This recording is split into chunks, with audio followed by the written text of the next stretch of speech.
Yes, we're live. Hello, everyone. Welcome. Welcome to the day 10 of the Borderless Summit.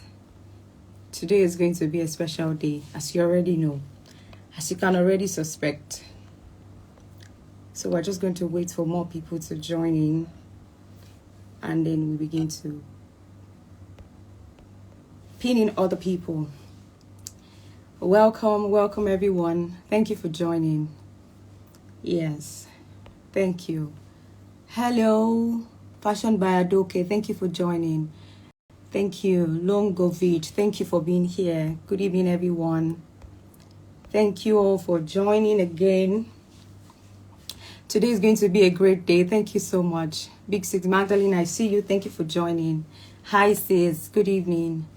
Guys, please feel free to share this with your friends who are started, and please feel free to share this with your network as well. Share this live with your page.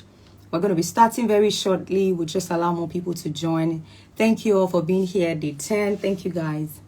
And as you're joining, if you don't mind, you can drop your location for us just to ensure that we have a full coverage, an idea of where you are joining us from. Thank you all for joining. We live here today. Oh, yes. So we're here today. Thank you all for joining. Thank you, guys. I am so excited today. I mean, you guys already know, like I mentioned some days ago, you know how we feel when, for those of you who went to boarding school, United States of Lagos, for those of us who went to boarding school, and your parents are visiting you, you know how we all feel. That week, you are the boss. Because nobody can talk to you anyhow. Nobody should talk to you anyhow in school that day. In fact, that particular day, you are super excited. That's the way I feel today. And so nobody should talk to me anyhow today because I'm hosting my father. Nobody should talk to me anyhow. Put some respect on my name. Thank you for joining Abeokuta, Lagos. Thank you. Thank you all for joining. Thank you so much. Borderless Day 10, and we commenced this journey 10 days ago. PK will be joining us very soon as well, and we'll be taking this to the next level. We commenced this journey 10 days ago. Over the last 10 days, we've been looking at different aspects of borderlessness, global positioning, branding, as an African talent, and all of that. And it's been a conversation where, we're driving conversations that is shaping culture, and is redefining, not just defining, redefining the narrative for African talent, for doers, for thinkers. Thank you for joining. Canada, I see you, Shei Fumi. And that's what this Borderless Summit has been about. It's been about driving conversation that is shifting us, shaping us, just really enlarging us, moving us, redefining our thought pattern in different ways, whether it's in, branding, like I said, whether it's in monetization online, just in different areas. That's what we've been doing for the past 10 days. And today being day 10, we're really talking about the main concept of the summit itself, which is borderlessness. And of course, the best person to do that, to speak to that, would be PK himself, because I see him as the father of borderlessness. The body of work that he's done over the last years on borderlessness as a concept itself is so large, is so huge. And I think you guys should look at some of his work as well on borderlessness, and you understand what I'm saying. So it's an exciting time. It's such a huge privilege to be able to, have him tonight, today. Thank you for joining. I see you, Dr. Shogo. Thank you. Oluwafemi from Lagos. Oh, thank you. Thank you, guys. If you're just joining us, please just drop your location, where you're joining from, and then, we'll take this to the next level. We just really want to have an idea of where everyone is joining from. We want to have an idea end to end where everyone is. Thank you for joining. Coyote Africa, I see you. John Oyenira, thank you. Thank you guys for joining. Official Opelos, thank you. As you join, please drop your location. We'll be waiting for my guest to join us well. And then the moment he's here and he confirms that he's here, I would bring him up right away. Let me see, someone is sending a request. Error. Yes, Everglam, Abeokuta, Mowe, oh, awesome. Dr. Friday, thank you for joining. Abuja, that German girl, awesome.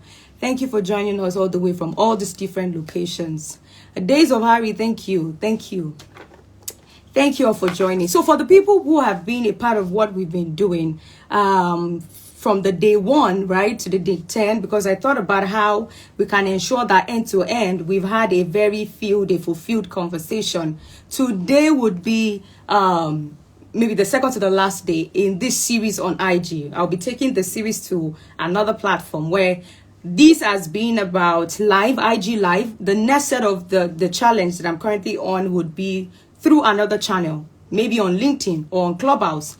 But this will be the second to the last for the IG series. But consistently from now henceforth, of course, I'll be having once in a week type of event, once in a week type of IG live, where I'll be having people come on board.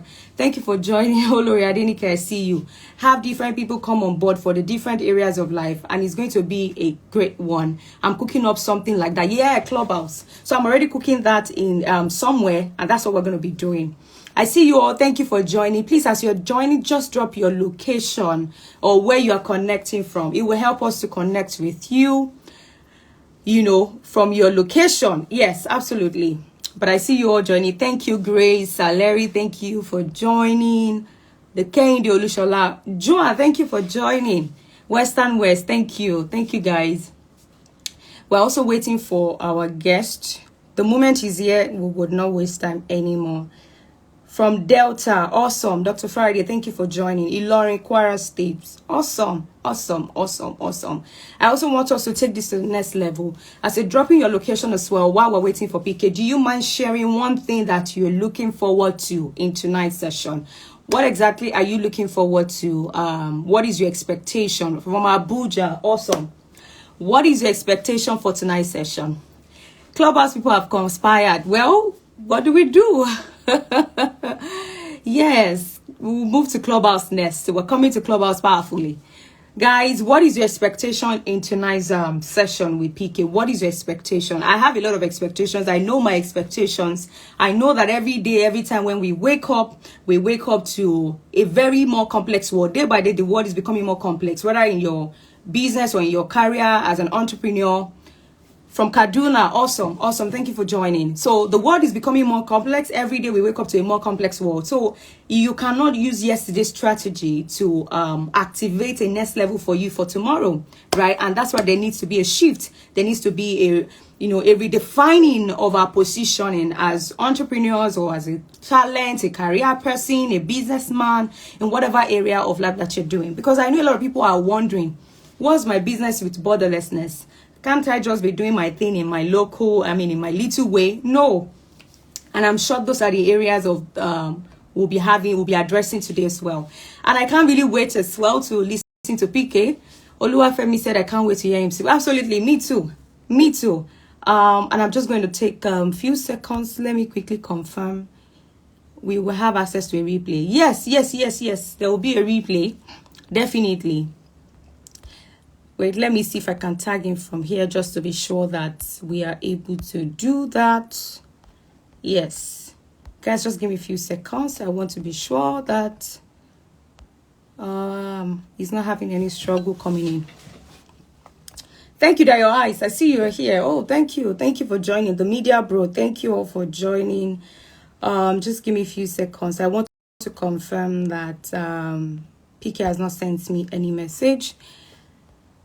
Awesome. I can't wait to hear him speak. I might have to, it will pause me if I leave, but I think that's what I'm going to do. So just give me a few seconds to quickly move and to confirm the positioning of PK, because it's the one we're waiting for. Guys, don't go anywhere. Just give me a few seconds and I'll be back right away. Let me confirm. Thank you all for waiting behind. Thank you so much. Thank you so much, guys. So I just reached PK now, and you'll be joining us in 5 minutes. He's running late, but he'll be joining in 5 minutes. I'm so excited. In my head, I'm like, oh my God, where is PK? I hope it's not a network issue, but he's joining us in the next 5 minutes. But I just really want to confirm, what is your expectation? Somebody sent me the expectation on WhatsApp. No, please send it here. We want to see, because we're going to run through these chats as well. When PK is here, we're going to run through this chat together. What is your expectation for today's conversation? I see you, the media bro. I am expecting a renovation of the mindset. Awesome. I love it. I love it. It's so powerful. Guys, what is your expectation for tonight's section? Because we're going to run it together. Tonight's session, I beg your pardon. We're going to run through this together as well. One speaker is here. He said, Pastor Olakunle Soriyan is a whole meal. I have been under his administration. Awesome. What is your expectation, guys, as you are joining us for this summit? Whether you are joining us for the first time, there are a lot of people that have been joining from day one. I know a lot of people here from day one of the summit. They've been a part of what we're doing here. And today, again, they are here every single day. They don't miss it. For some people, it's for some reason or the other, they are not able to make it. But I appreciate you all. And I'm glad that we're finally having this today. So I'm still expecting you guys to share what you're about to do. Why I said this is very critical is a friend in coaching is a bomb. Dr. Friday, absolutely, is a bomb. He's a bomb. He is a bomb, actually. And there is no other perfect person that I can think about when we talk about borderlessness than PK. So I agree with you, he's a bomb. Renovation of a mindset. Why I think this is really very critical is nothing changes outside of a man except it changes from within. I think this is even very fundamental, and I'm hoping it will be one of the questions I'm going to get to ask PK. You don't see a man change just outward in. You change inward out. And sometimes we get it wrong. We're looking for what is wrong outside. We're looking for what to change outside. We're looking for what to fix outside of ourselves. But a lot of times, what you need to change is from within. What you need to check is from within you. What you need to adjust is from within you. And that's why I think that is really very fundamental, very critical that you have a shift from within. There is going to be a renovation of a mindset. I love it. I love that so much. Any other expectation, guys? If you have any other expectation, please share it. I really want to see what we have as an expectation tonight, because what that would do for me as well will help in the type of questions that I'm going to be asking PK. I have my questions. I have some questions. I'm trust PK now. From some of the things he would say, we'll also have one or two questions. However, it will be good to have yours. So if you have an expectation, this is the best time to just roll it out while we count down to the 2-3 minutes that PK would be joining us. So I already have one written down, renovation of the mindset. I'm waiting for yours. And as you're joining us, please drop your location. Renovation of the mindset. Renovation of the mindset. Very powerful. As you're joining us as well, please drop your location. Where are you joining us from? Like I said earlier, I see you joining. Thank you for joining, guys. I see you all. Thank you so much for joining. Lighting brown skin, Dami, thank you for joining. I have watched about 30 of his videos. So engrossing. Yes. For some of us, we've watched all of his videos, almost all of his resources, and we still can't have enough. He's one of those people that you can never have enough of. You can't get enough of PK. And just like I said, very critical, it was like that person who talked about the renovation of the mind literally copied or looked into my notes, because one of the things that I wrote down is no changes happen for a man, except there is a mind renewal. So when we talk about the borderlessness itself, like I said, people are wondering, what is my business with borderlessness? What if I don't want to go global? What if I want my business to be where it is? And that's why we're going to be addressing that. It's my first question for PK. Total reformation. Awesome. Thank you, sis, for sharing that. A total reformation.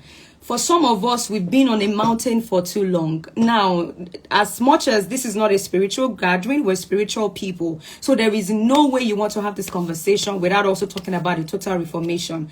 We've been, even though that's like a scripture, being on a mountain for too long, but it's the reality for a lot of us. We've been in certain careers for too long. We've been doing certain businesses for too long, and nothing is working. Nothing is changing. Nothing is moving, right? So a total reformation would mean that something must shift in your favor. Something must move in your favor. And that's one of the expectations that I have as well, that in his words, in some of the things he'll be sharing tonight, there will be something that will shift me. There will be an instruction that I would run with for my next level. There will be something that would drop that, oh, maybe this is what I've been waiting for in terms of clarity. Because what you don't know it. And so if you don't know it, you don't know it. And there's something to know to move to the next level, right? In one of the sessions that we have, when we're talking about increasing in value, I remember we talked about gap analysis. You are in a point A and you want to move to point B. There is a gap in between that. You are in point A, you want to move to point B. There is a gap in between. So you want to find out what the gap is. That's what the gap analysis is. As a business analyst, we do a lot of gap analysis. I am here and I want to be there. What do I need to do? What are the steps I need to take to be able to get to that next level? I believe that that will come, even during this conversation tonight, and it would lead to a total reformation. Carried Africa said, I look forward to getting practical insights on how to penetrate cultures in business and entrepreneurship and beyond.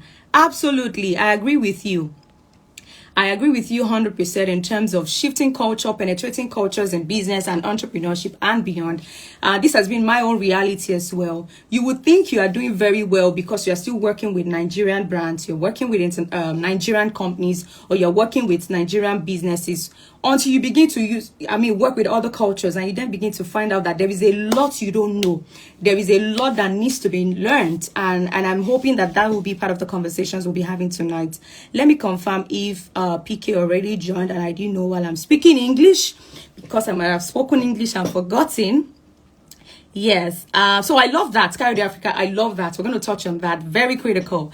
I am Adeshino Akorede. You said that sure is going to make us know what we've been doing wrong, and a reminder on what to do in this season. I absolutely agree with you that is what is going to happen tonight as well, that there are a lot of things that we're doing wrong, and there is what to do to get it right, and that is going to happen tonight.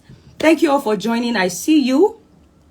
I want to confirm if PK is already on the call, just so that I can bring him up. But while we're doing that, please drop your expectations for tonight for us in the chat. That's the conversation we're having as we speak. Before we bring PK up, what is your expectation for this session tonight? Where are you joining us from? Meaning, what location? Is it Lagos? Is it Canada? Is it Delta? You want to drop that for us as well while we wait for PK. That's what we're saying. Okay, I see another comment from Oluwatobi. Come up either.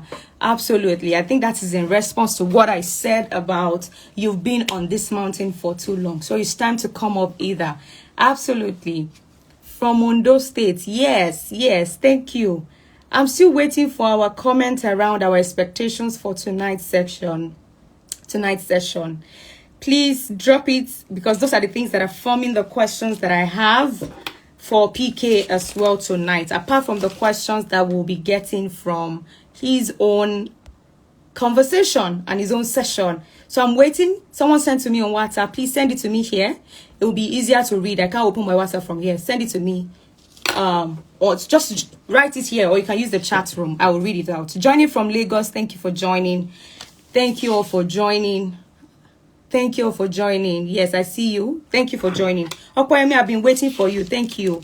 Do you mind sharing this? I don't know if somebody already did that. I've been waiting for you, my sharer. Kindly share this at the back end as well, just for people to know that we're already started.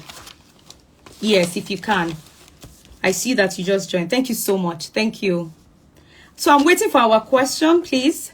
What is your, for our answers to that question, what is your expectation for tonight? It's what is going to form the questions that we're going to ask PK. It's going to be a part of what is going to, we're waiting for PK actually, for people who are just joining, wondering, oh, where's PK?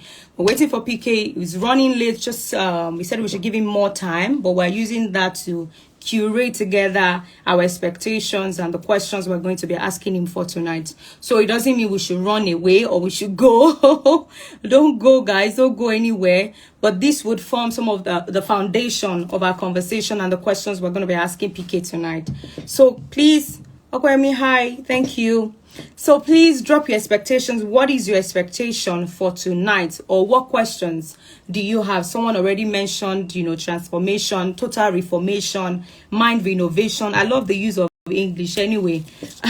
And like I said, one of the first questions that I want to ask PK is how to overcome limiting belief. Sometimes it's not so much about money. Some of us, we're thinking about our next level. Is this how my life is going to continue? Am I meant to be doing what I'm currently doing right now? Some of us are so multi-skilled. We have a lot of things we're passionate about that we are good at, and we're wondering which of them should I go for? Where should I be positioned right now in this season of my life? And, you know, those are the conversations that we'll be having tonight. What is the next level? How do you rise above this limiting belief? Where do you move from here? How do you begin to position globally? Hey, enough of my English. PK is here. Yay! I'm going to bring you up right away. Scaling culture. Absolutely. Penetrating culture. Those are the conversations we're going to be having. So PK is here, guys. Please, if you're here to share this, please, this is the best time to do that. Share this conversation, share this live that we're having right now. And I'm going live with PK already. I just sent you a request. Let me see. Yeah. Hey, Yeah. good evening, sir. Good evening, Tom. Good to be here. Woo! Thank you for I'm joining so sorry us. for coming in a bit late. No, I it's had fine. just too many things to attend to, and I was just rushing to where I was. Oh my I'm God. happy I was able to show up eventually. Please. Yay! I am so excited that you're able to make it, because I was already scared, like, oh my God, work will keep PK and we won't be able to see PK tonight. Nah. But I'm glad you made it. Thank you so much. Guys, I don't see the love. You guys are not showing enough love. Please show some love to PK in the chat room. Please show some love to PK. I want to see the red emojis. Thank you so much, sir, for joining. Thank you for joining. To give you a little bit of a background. Yes, sir. Okay, go ahead, please. To give you a little bit of a background of what we've been trying to do for the past 10 days. So we started this Borderless Summit, and it's a conversation. We're just really trying to drive conversations that are shaping culture, and, you know, we defining the narratives for African talent in terms of global positioning, global penetration, online, you know, money-making strategies, monetizations of our passion, and a lot around all of this area. And then today being the day 10 is really about borderlessness itself. And I know that we cannot talk about borderlessness. We can't talk about borderlessness without talking about, you know, PK, because you have a lot of body of work. You represent borderlessness to me, as a matter of fact. And as I tell people that, you know, you're one of the voice of alignment. You're the major voice of alignment in terms of growth, expansion, globalization, or even, I don't know how to put everything put together in my own life. And I'm just grateful that you've agreed to do this with us. It's a privilege to be part of your power life. You know, Tops, you are architecting a very power life. I've told you that so many times. Thank you, sir. It's just a matter of times before your environment begin to yield to the power that you carry. And so as you know, sail your ship across the world, you know, I know that it's just going to get more and more awesome. So it's a privilege to be able to speak to that awesomeness and be part of it. That's how I see it. Thank you, sir. I hope I'm clear. I'm very clear. You are. Right? Absolutely. Great. You are. Great. You are. Thank you so much, sir. Thank you so much. So the conversation today is really about curating the next level and the next global penetration. But PK, I want us to really start from the basics. A lot of people are wondering, borderlessness, that looks like on top of my head, right? Do we all need to even go global? Do we all need to take our businesses? Do we need to take it global? Do we all need to be borderless? And that speaks to a lot about mindset. If we're not changed within, I don't think we'll see any changes around us. I really want us to start from the mindset aspect of things. I don't know if you can take it off from there, sir. PK, are you there? Can you hear me clearly? Yes. Yes, sir. Great. So I think, first of all, we should be clear about what going global is not. And we should be clear about what borderlessness is not. A lot of times when people hear going global or borderlessness, part of their quick assumption is to think from their sense of survival, which is the popular traditional response of traveling out of the country, right? Yes, sir. Which is usually just about survival, which is usually just about the movement of the body in exchange for some larger size of your pocket. That is how I summarize such movements, where you move your body to a different country and then you are able to shake that body so well in that country that it impacts on the size of your pocket and offers some comfort around you, in that you now drive a better car, you pretty much reap the value of a system, except that a lizard taken out of Nigeria to America will experience the same thing. You'll be fresher, you'll be well taken care of, they'll pay more attention to that lizard. You know, they will treat the lizard almost like a pet. They will, you know, like a child. They will take care of the lizard. The lizard will have rights all of a sudden. The lizard will have attention all of a sudden. You have protection from the police, from different NGOs. And it's just a lizard. Even if it cannot think for itself, just because the lizard appears in another country. Hey, Buki, good to see you. Good to see you, Buki. That is a very powerful woman, talks. Buki. Okay, sir. Yeah, she's a very powerful woman. Awesome. I just saw her here. Okwe Wemi Jones. Okwe, good to see you too. I see my people coming in here. I just have to do some props. You know, That's please fine, find me any props. Please forgive me. That's fine, sir. This is your stage. Anyway, so I'm here to just host. So you find that a lizard or a dog that is taken to America or to England or to Canada all of a sudden also becomes important. That same lizard begins to get attention. The same lizard now have rights. The same lizard now begins to enjoy protection, advocacy. You know, they are now rule of law working for the lizard. The lizard is much more at peace, less endangered, right? There are now budgets towards that lizard. So, and I've said it repeatedly, the moment you share methodology with anything, on many levels, you are equal with that thing, right? You are pronouncing your equality with that thing. So, for example, if you don't if you don't have respect for time, it's jungle behavior, right? Because in the jungle, nobody cares about time. You know, it's survival and instincts that drive commitment there. So, for example, if you don't know how to save time, save energy, save resources, you are exhibiting a jungle behavior.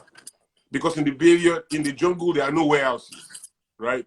Lions don't save. If a lion catch a game now and has a prey in front of him, he has to eat as much as he can eat, right? Because the thing is going to perish and oil spoiled up in the next couple of days, right? So there's no savings in the jungle.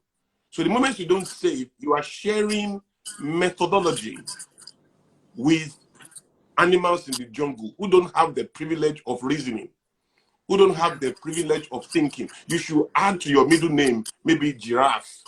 You say Olakunle Giraffe Soriyan, or you know, Fred Python Adamson. You have to add one animal to your middle name, because you are now sharing methodology with animals in the jungle who don't have the privilege of thinking, of self-questioning. They cannot self-question themselves. Otherwise, the lion will have shaved. The reason why the lion has not shaved is because he can't ask himself why he has a lot of hair. You see, the moment he can ask himself that question, the lion will shave. And this is how God made the lion to be. Is that God did not bless the lion with the capacity to self-question. He can ask why. And because he cannot question himself, he obviously cannot question his environment. And because he cannot question his environment, he is sentenced to the prison of design. Design is not his problem, but the experience to activate or disrupt his design does not exist in him. At a point, human beings don't shave too. People forget that lions are naked. Human beings too were naked at a point. We were all naked in the jungle. In fact, we were all living in the jungle together, both us and the lions. The difference was we could self-question, and we could question our environment. And because we could ask questions from our environment, we could ask, why must I have a lot of hair? Why must I be naked? Why must I be here? So before we knew what was happening, we had hamlets, we had villages, we had towns, we had cities, we built mega cities, and our capacity to reason, we went to the moon, we developed merchant banking, we built the pyramid. Our capacity to think, to reason, to ask ourselves questions to question our environment, continue to separate us more and more from animals in the jungle where we all lived. That's Pastor Tunde Usidame. I see you, man of God. Hey, God Pastor bless you, sir. Tunde. Thank you for joining, sir. I see you, man of God. So that is the reality of that experience. The idea that anything you share methods with really is defining your equality on many levels with that thing, right? For example, we are all human beings. It doesn't matter whether you are born in America. Once you have blood in your body, you have eyes, you have a brain, you are a human being. Now, the type of human being you want to be is a different ballgame. But what binds us together is our humanity first, right? Just Yes, sir. because we share that singular technology of the human anatomy. Okay? So part of that is to then come back to our parallel understanding that the moment you and a lizard can begin to share, methods. I mean, like I said, once you take bingo from Accra, bingo that everybody is stoning, everybody is laughing at, nobody is giving bingo food, bingo is just walking the street. Once you take bingo to New York, bingo becomes a different bingo. Bingo has attention. If you kick bingo, you can be arrested. If you deny bingo any attention its individuality deserves as a dog, you can have a problem, right? People are now adopting bingo from nowhere. Bingo now has rights, protection everywhere. So that's what happens to you when you leave your country and you land in a first world country. Your prosperity is systemic. It's not a proof of your genius. There's no exceptionality in having a brighter skin. There's no exceptionality in being able to drive a car. Fools have cars in those countries. There's no in those countries. There's no exceptionality in living in some neighborhood, having a house. There's no reward apart from self-comfort for having a house. It's only in third world environments, so-called third environments, that somebody can come and say, I have a testimony. What's a testimony? I now have a house. Come on. You have a house. It's a conversation between you and your friends and some members of your family. In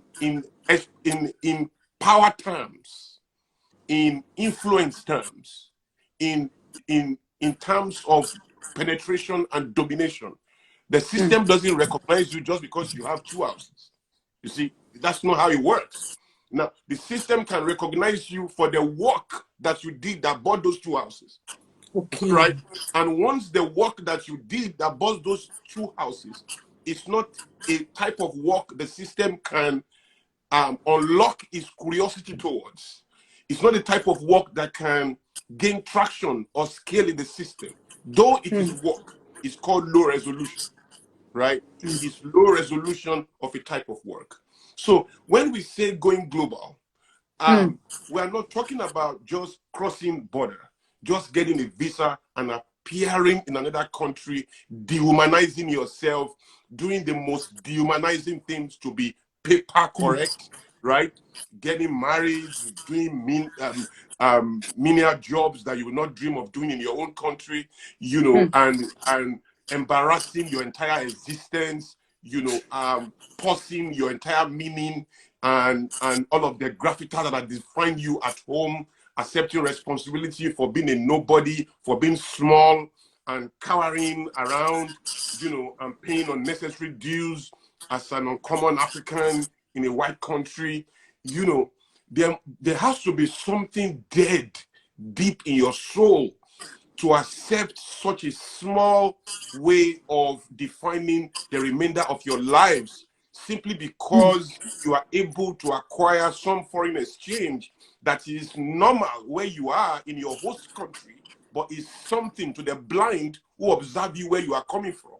And so all of your exertion is just to impress the local voices at home who neither know loss or victory, but struggling on a point to define the high states of life, which you then seem to have in your smallness. And it is that smallness of being that you now label for everybody and say that you are doing well. So people praise you not because you've done anything exceptional, but because you've done something that millions of other people who are blind, weak, tired and vulnerable, exposed cannot do.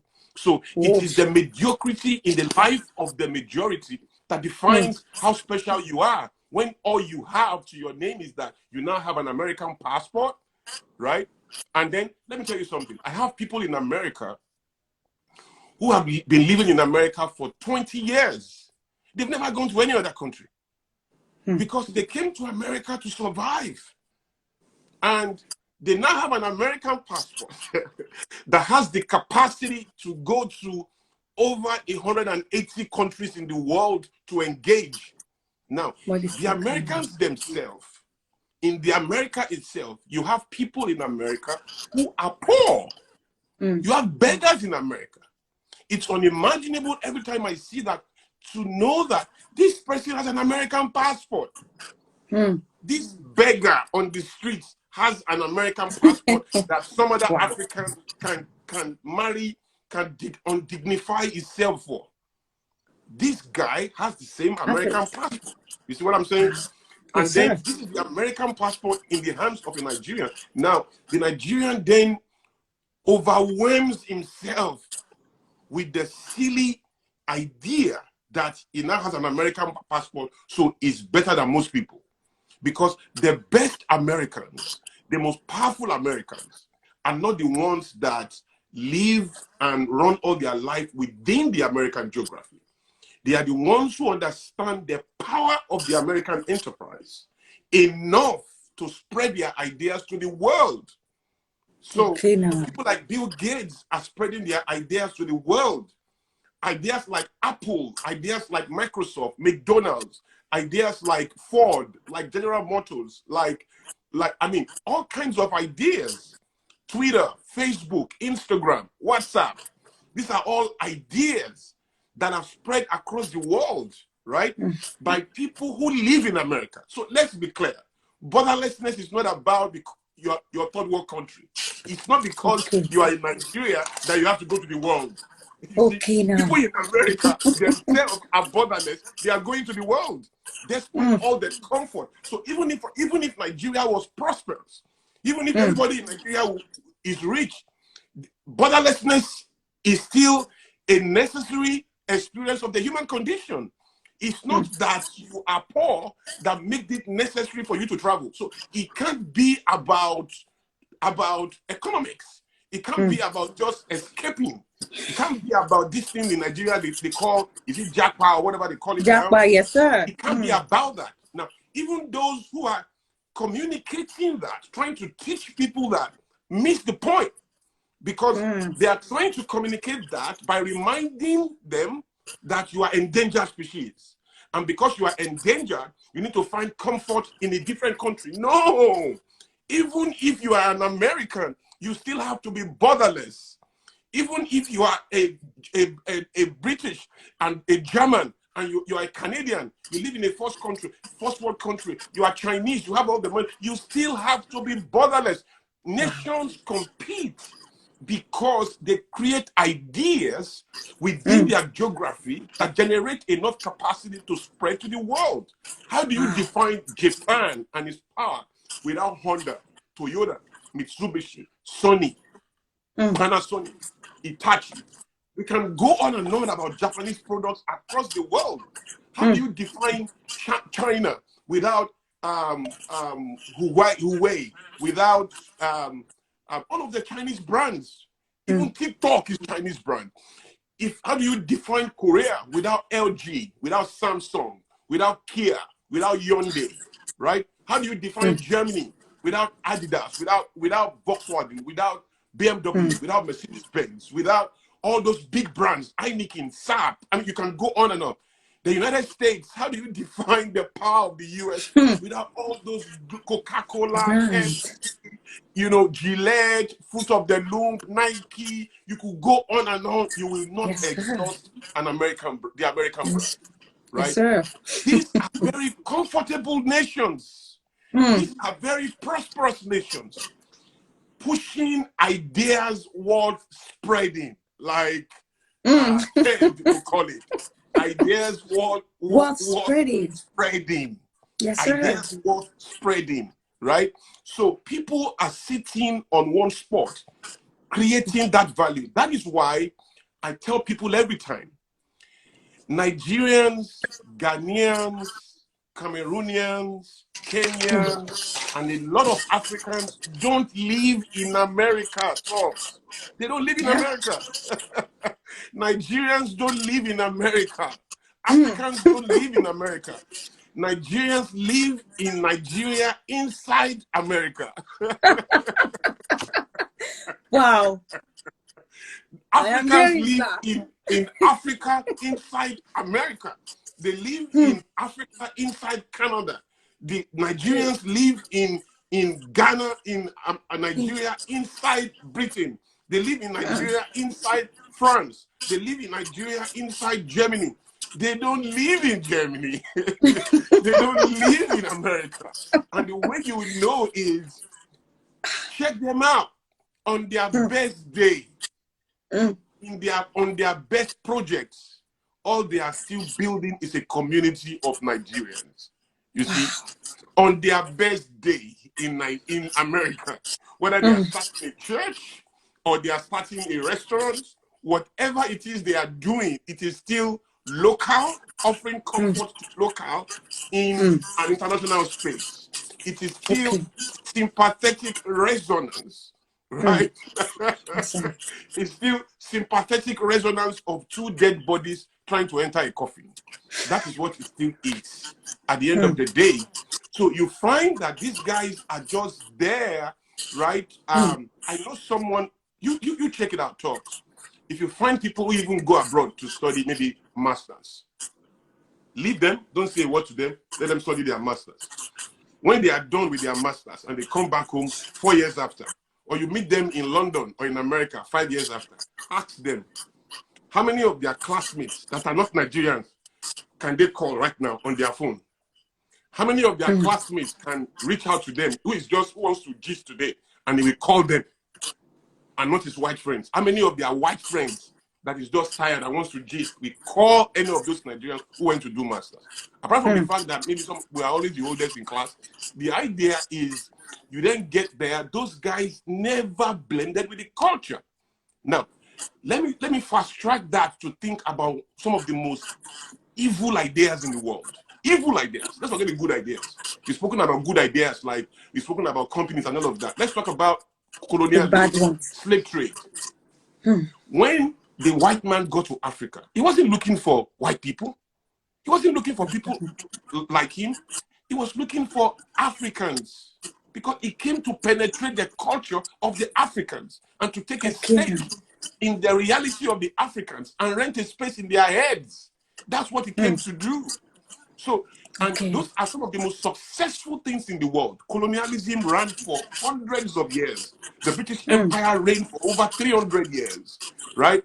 And slave trade went on for years, like 400 years, because they understood domination. They know that when you come into a space, there is a proverb in the west of Nigeria, where I come from. They say, "Omonon and Ronsino." See what I'm saying? Yes, sir. So when you get into a country, when the Europeans go to Africa, it is the Africans they were sending to the Africans. The first person they hired was African. Interpreter, clerk, secretary. It was the Africans they were sending in. And they hit their agenda in the excitement of their host, which is the Africans themselves. So when you get to London, your first staff, you want everything you do should be intentional. You are here not to be noticed by your people. Now, if you tell me that I came here to offer inspiration to Nigerians, I respect you for that, or to Africans. If that's your goal, then that is fine. But if you say that you came here to take a stake in this system and to be felt by this system, then you got to, from your very first actions, begin to do things that connect to that system. So to summarize that, so that you can move to the next question, because I've over-answered this. So to define that, going global is not just about movement of the body. Neither is it just about response to survival. So Once you accept that, then we must also accept that relocation is no longer the idea. Because when you are thinking about relocation, then it is strictly about the movement of the body, looking for whatever can come on your plate in your host country. Whatever can come on your plate. So you are ready to do whatever you have to do to get something on your plate in your host country. But when you are talking about penetration, that is different from relocation. Now, Bill Gates, Microsoft is across the world. That's not relocation. Bill Gates does not need to go and live in Kenya to have Microsoft there. He doesn't need to go and live in Lagos to have Microsoft there. Now, there are ideas that have to live in another country, right? So there are people who work in Google in Lagos who are not Americans. They have to relocate to go work there, right? But it's not necessarily that because you are moving, you are going global and borderless. It means that you have to compromise your dignity, your essence, and your meaning, and then you have to move your body necessarily. So what is going global, therefore, what is going global and what is borderlessness is the ability of the human life to accept responsibility for an idea strong enough to transcend the limits of cultures and tradition and borders, and to superimpose the value of that idea in the experiences of everybody within its host country, enough to unlock their purchasing power towards him or towards his idea, or to unlock their commitment and their followership towards him. So relocation is dead. Everyone relocating will still land in their new country, powerless, weak, and dominated.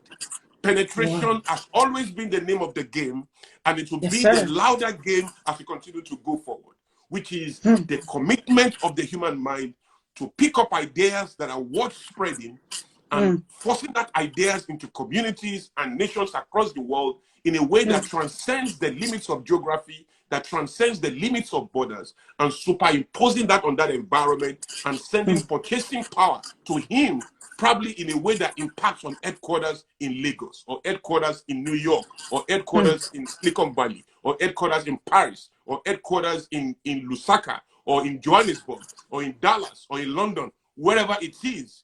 That is what is working for all the biggest brands, biggest companies, biggest individuals. Call it Tesla, call it Elon Musk, call it Bill Gates, call it Microsoft, call it Toyota, call it Twitter, call it Instagram. These are people who have understood their power, the ideas that is resident in that power, and how they must superimpose that in every human head in the world. That is the way to go. Wow. Wow. PK, that was a session on its own. Oh my God, I was trying to catch up to write the definition of, but I lost it. I will have to listen to this again You will pick to it up catch later. up.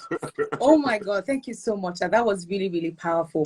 And you said a lot about some of the unasked questions, so some of the things that I wanted to speak about. I know I'm But I going to would set you really up want to.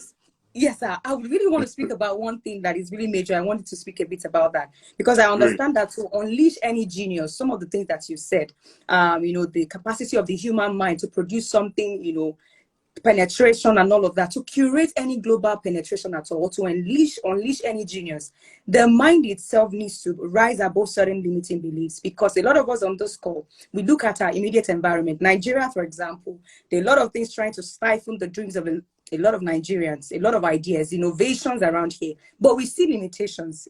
Many people see limitations around. How do we begin to rise above those limitations, the mindset limitations, physical limitations, social limitations? Let's speak about limitations in general. I think it's about education. People are chronically ignorant, right? And people are defeated on a daily basis by three things.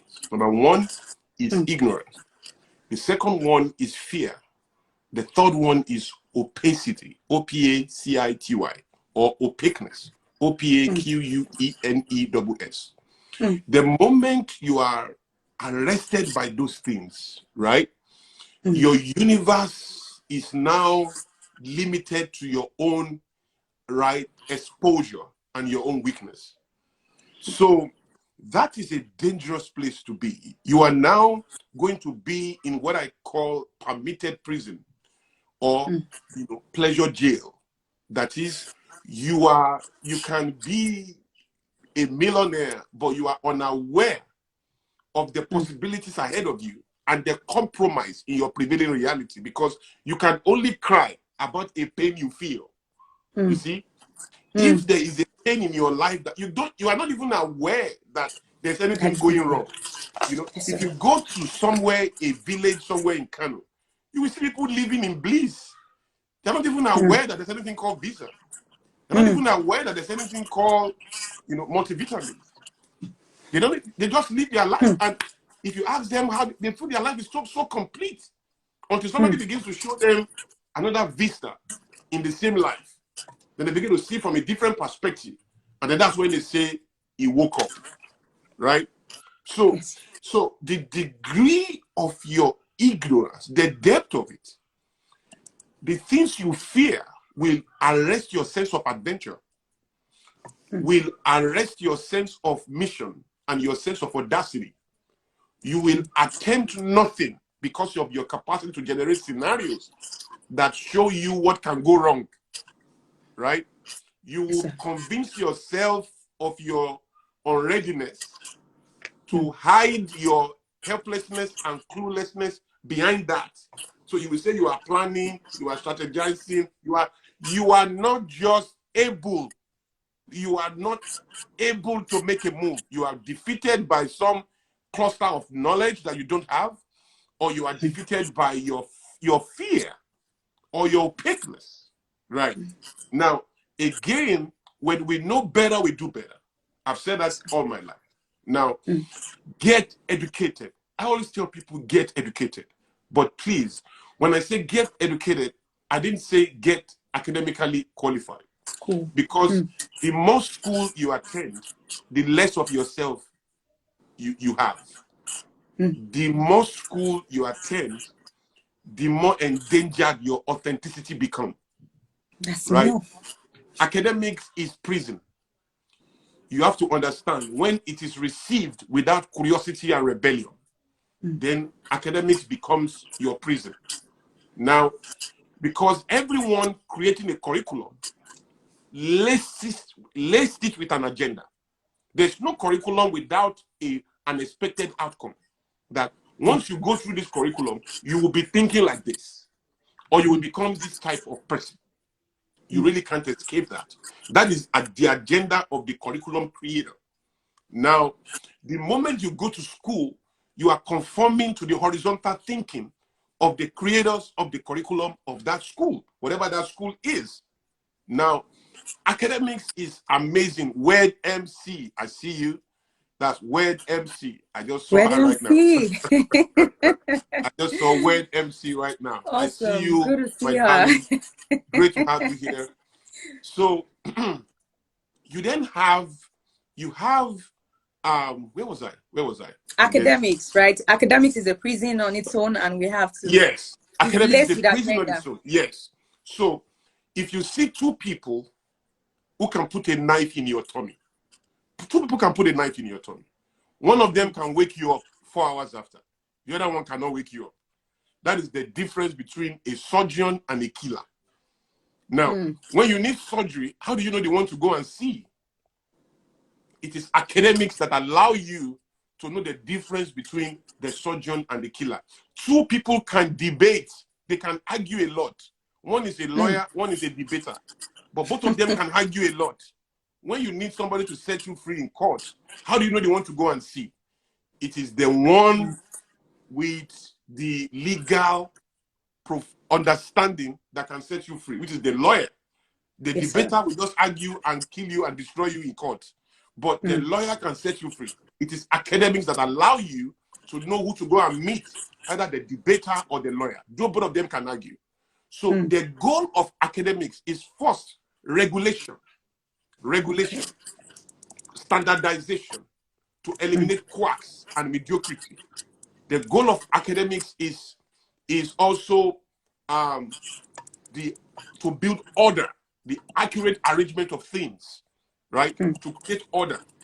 To think that is the limit of the potential of the human condition is self-robbery, because that is what human beings decided to create. So when they say that this person is the coach and he has certified us on so area, they see the question ahead of that. Who certified him? You see, he's going to carry himself in such a way that we will all believe is the end. No, it's not the end. Neither is it the beginning. You see, Yes, sir. the guy is not the beginning. He got it from somewhere. Anything horizontal, man to man, has a source that transcends the end to end of man. You see what I'm saying? So yes, sir. you can learn something horizontally from human beings like yourself, but there's also vertical comprehension, which is revelation, which is education. Both education and revelation are vertical. Academics is horizontal. Now, what is academics? What you are taught. What is education? What you teach yourself.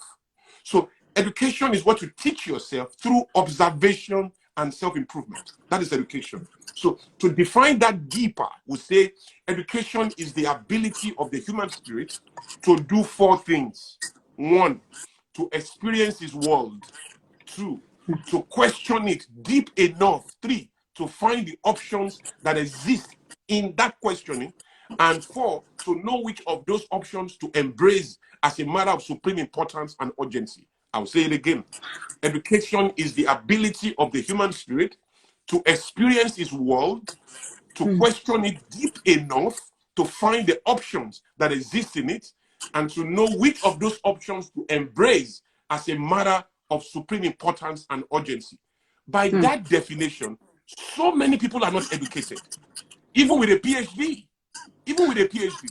Why are they not educated? Because they cannot experience their world. They don't know how to experience their world.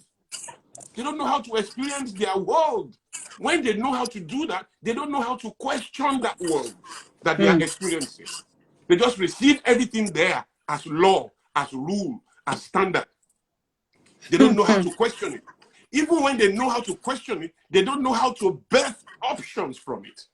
They don't know how to birth options from it. The superiority of human beings above animals is the ability to generate novel scenarios repeatedly. If you can't create options, you are stranded, man. You are not educated. I don't care if you have a degree. I don't care if you have 200 PhDs.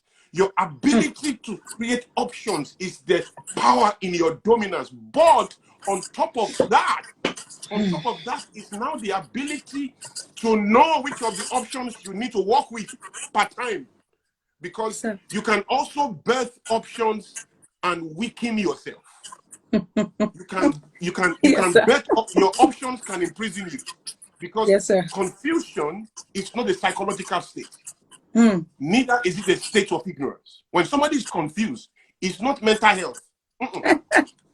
Confusion is the inability or the refusal or unpreparedness or unwillingness of the human being to take a decision in the face of options. Yes, sir. So you cannot, when you don't know what to do, you are not confused. You are ignorant or you are clueless. For you to be confused, you know more than one thing. One option. You don't know what to settle into. That's confusion. So a confused person knows too many things to do. He doesn't know which one to settle on. Right? So at that level, if you can't do that, you are still not educated. Now, even if you have a PhD. Now, we all now know that first in class is not first in line. Right? We now know that. So part of the thinking is, as you are going to school, as you are bagging certifications, as you are acquiring all of those, new things out there, do it, but greet all of them with a curiosity as dams. That's as dams right there. Thank you for joining me. I see her too. I see you. I see you. I see you. So you then have that commitment to go to school, yes, but go to school with a curiosity and a rebellion that does a compartmentalization of all you are receiving, that jettison the things that you are receiving that can imprison you, and only focus you on the things you are receiving that are useful on your journey. Because what you receive in school is a mix of what can give you a sensation of freedom, not necessarily the experience of it. So what is happening to people in school is their chains are loosened, but they are still in chains. So when you go to school, your chain is loosened, so you can go farther, but you are still in chain. When you get to a distance, you can't go anymore because your chain cannot take you beyond that. So anything you read, anything you listen to, even what I'm saying now, you don't greet it with acceptance. You don't greet knowledge with acceptance. You don't greet knowledge with view as well. Otherwise, that's pride and arrogance. You don't greet knowledge with opinion as well. Otherwise, you are intellectually cocky. You don't greet view with preference. You don't greet knowledge with preference. You don't greet knowledge with prejudice. You only greet knowledge with curiosity. You greet knowledge with curiosity. So every time you encounter knowledge, you greet it with, you welcome it with curiosity, not acceptance, not view, not opinion, not preference, not prejudice. You see? And then you cap that curiosity with rebellion. It's rebellion creatively, not rudeness, not disrespect, but gentle resolve that allows you to know that this is fantastic for some people, not for me. And that this is awesome and is for me, to compartmentalize what you are reading into usable and unusable formats, into transferable and untransferable formats. That right there is true education. Not when you go back a degree. So I challenge people, start questioning everything, but guide yourself with enough understanding to be courageous, to listen to all. Now, people say they have mentors.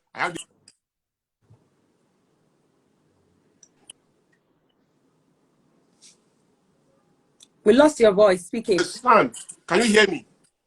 Now you're back. Till now? You were, people said they have mentors. I wanted to hear you say that. Oh, okay. Yes. So people say they have mentors and all of that. Look, and it's fantastic. But do you know what it means to wake up in the morning, Talks, and to know that there is not one human being in the world living amongst men that tells you what to do or what not to do, or who to do it with or not do it with? Do you know what it means to have that? That is the freedom I know. It's the highest level of freedom. You don't know what it is. Where you wake up in the morning and you know no soul living can determine the direction of your actions. Now listen, that does not give you the independence to jettison on opinions. Hey, Busi is here.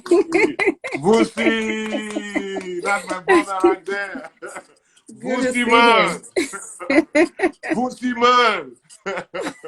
That's my homie right there. African boys, global strength, Busi. Yes, sir. All my guys are just falling in here today, man. Good to see them. So where was I, by the way? So you were talking about the capacity of the human mind to be free. Freedom. Nobody tells you what to do. So nobody tells you. So once you understand that, the wisdom table then becomes a collection point to receive all ideas, but not to allow one of them to be responsible for the decisions you take. You must have the humility to receive all ideas. But the proof of your maturity is not to complain about what you permit. You must not complain about what you permit. So you must be responsible for what you do. You can't do something and say, oh, somebody advised me to do it, or somebody told me to do it, or somebody asked me to do it. There's no such thing like that, right? You must be mature enough to own your reality. So while every voice in the world, Vusi, I hear you, man.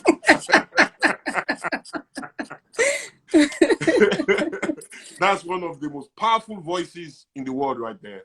Yes, sir. Right there. So yes, sir. You then have that maturity available, you see, inside of you.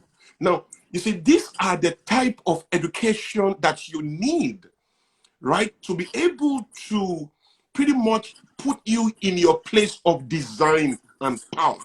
Now, powerlessness is a state of the mind. Helplessness is a state of the mind. You will always have a choice between being pitiful and being powerful, you will make that choice by yourself, to be pitiful or to be powerful, to seek the approval and the endorsement of your environment, or to make a commitment to give it signal by instructing it with your own actions. You see, that is superior. Now, part of that is what sets you free at the level I'm talking about. Now, if that is not resident in you, 1 million visas in your hand is just going to make you a very fresh slave in America. It's just going to make you a very clean, clean, mediocre, intelligent, Mercedes-Benz driving slave in London. You will be around, you will not be present. You will not be present, because the system, that the powers that be in that system. Let me tell you something. Every time you say country, there are institutions that determine the powers in that country. Yes. For America, I'll tell you some of them. Hollywood, NASA, Pentagon, Washington, the White House, the Congress, the media like CNN, like Fox News, right? These are not ordinary institutions. Time magazine. If Time magazine says you are a rat, you are most likely one. In fact, you are. You see the idea? You have to rise above a lot to convince the world you are not a rat. If Time magazine says you are a rat, even if you are not, you are in trouble. You are going to spend a significant part of your life setting yourself free from that wrong statement, even if you are not a rat. These are powerful institutions, right? And so you want to ask yourself, how do I navigate in the world? How do I carry myself in the world, right? And part of that is to unlock the sentiments, biases, and prejudices of this institution. Now, Tops, let me tell you something. Every time you hear first world country, it's 5 things, pretty much. Every time you hear first world country, is 5 things. Number 1, quality of life. Number 2, enabling environment. Enabling environment. Number 3, equal opportunities. Equal opportunities. Number 4, power of the currency. Number 5, access to credit. Access to credit. These 5 things is what makes a country so-called first world. Now, if you flip it to so-called third world countries, let's go to the 5 again. Let's say Nigeria, since you are in Lagos right now. So let's take Nigeria. So quality of life, 0. Enabling environment, 0. Equal opportunity, 0. Access to credit, 0. Power of the currency, 0. You see why they say third world country? Yes. Why they say third world country? Essentially, yes, those 5 things are missing. Now, this is the thing. When you are rising within those 2 environments, whether they call it third world or first world, you are paying attention to how correct you are along those 5 lines. Because at the end of the day, the most powerful country in the world, called the superpower, the one called America, is the one that when you aggregate those 5 things, it has the highest figure. You see, it's not like, see, I believe there's more quality of life in Canada than in America. I believe there's more quality of life in Switzerland. Do you know Switzerland does not have an army? They don't have an army. They don't have an army.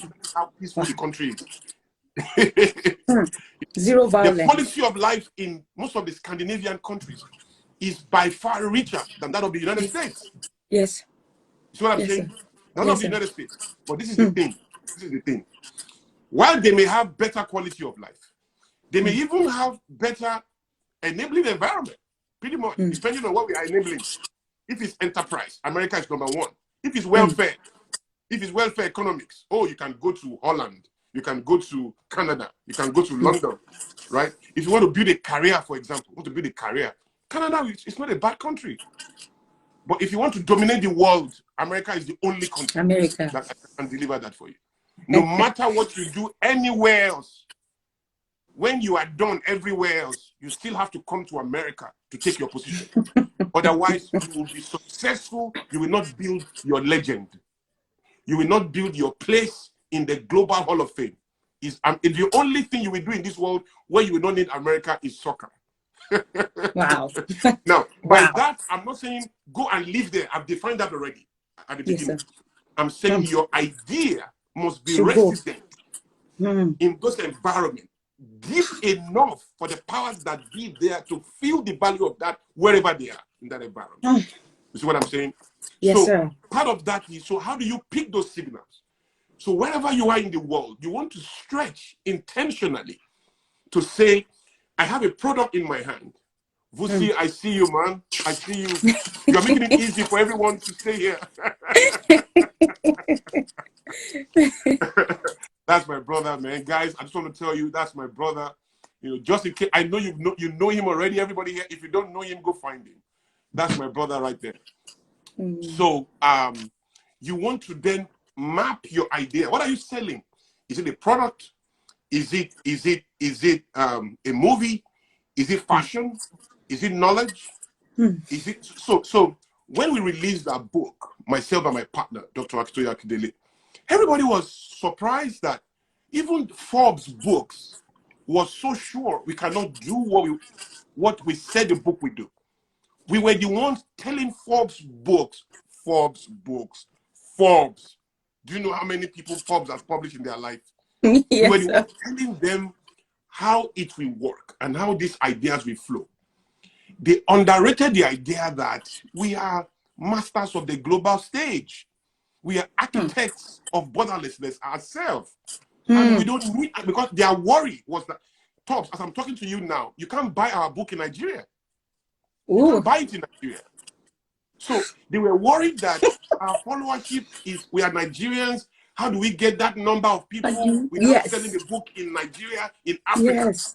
You know, because they didn't get the way it was going to work. And then we started on the first day. Sold out. Launch. On the first day of launch, listen, Tops. On the first day of launch, we were #1 on every platform in America. From Barnes and Noble to USA Today to Wall Street Journal to come on now, to Amy's, all of them. Do you know what? We were launching this book in New York and in London. We didn't have a copy, one copy to sell in our own book launch. We didn't have a copy. It was completely sold out. Sold out. We did not get a copy, author's copy to sign for. We didn't have. At our book launch, we didn't have a copy. And this book is not selling in Africa yet. Do you know how many people we have in Africa following? If we unleash this into Africa, now beat that. But you see, the idea is you don't get to the stage to ask questions about how to navigate on the stage. No. You see, the stage that the book was launched on, we were ready for it over 10 years ago. So you had positioned yourself and structured yourself in a way that the Jews that define the first world country are within your view. Quality of life. How does that work for what you do? How does that even define the geography that you honor? How does that even define the strength of what you do? How does access to credit, what does that mean for your work? What are you losing for not having that? Right? The power of the currency, how is that serving you? Is it a mistake that the biggest entrepreneurs in the world are Americans? Is it a coincidence that the richest man in the world for God knows when has been Americans? Is it a mistake that the biggest social media, the biggest tech companies, the biggest of everything are American companies? Could it be coincidence? No. It has happened too frequently for us to accept there is a science and a protocol to this emergence. Yes, sir. You see? So that is the way I see it. Getting a visa and moving is not the way to go. There is a way ideas and talents must move. I always tell people, if you have not organized your talents into a skill, listen to these Tops, and convert your skills into competence, and build your competence into expertise, you probably should not consider navigating the global murky waters of the world. You probably should. Now, talent is what you have. Talent says, I have it. Skill is organized talent. Skill is talent presented in a format that the system can see, transfer, and reward. Yes, you see? So when you are skillful, there are many people who can do what you do naturally. For example, you can plan events all your life. You are the best event manager naturally. But to move forward, if you don't, you can't go anywhere and say, I've been planning events since I was born. If you have a project management certification, if you have a project management certification, you have converted your natural ability into a skill that the system can see, and the system can transfer, and the system can reward. You see, that means you converted your natural ability into a skill. But skill says, I can do it. Talent says, I have it. Skill says, I'm here, I can do it. Competence says, I do it. I get it done. Competence is positively deployed skill. Positively deployed skill. And the best way I define that is you see a soccer team. In a soccer team, there are 3 goalkeepers. It's only one that will wear the jersey. The one that will wear the jersey is the one that can stop balls the most. In a soccer team, there are about 4 players. Only one will wear the jersey. The one with the capacity to put the ball behind the net is the one that will wear the jersey. Or 2 of them tops. The other 2 will be on the bench. They are all skillful. To be in a professional team, everybody is skillful. But only 11 who are competent in the eyes of the coach will wear that jersey. So you can be all skillful all your life and not be competent, right? At the level of competence, once you have proved competence locally, you are ready on many levels to begin to exercise your strength, internationally. Now I'm going somewhere, internationally, not necessarily globally. Internationally. Now, when you are international, it doesn't mean you are global. Wow. Let's be clear. Now, you are international means that you have crossed a border, and people of your color, people of your ilk, can enjoy sympathetic resonance to exchange value with you. So, in other words, if a Nigerian bank opens a bank in London, and only Nigerians are going into that bank to trade, that's not a global bank, that's an international bank. That's a bank that is now international. It has crossed borders, but it is still not global. You are not global because you are running around the world. If you are running around the world talking to your people, you are international, you are not global. You are global when people of diverse cultures, diverse languages are interacting with what you represent. So it's not Japanese people who buy Toyota. It's not just Americans who eat in McDonald's, right? It's not just Germans who drive Mercedes-Benz, right? So if you set up anything, I don't care if it's music. Look, we are saying Burna Boy won Grammy Award. Oh, Tony Ade was they called Tony Ade. He was nominated for Grammy. He never won. Amazing. I love Tony Ade. Amazing chap. But look, how is he going to win? How is he going to win though? How's he going to win? How's he going to win Grammy Awards when nobody understands what he's saying? Maybe there's another way that will be articulated. Maybe there's even a way they beat that.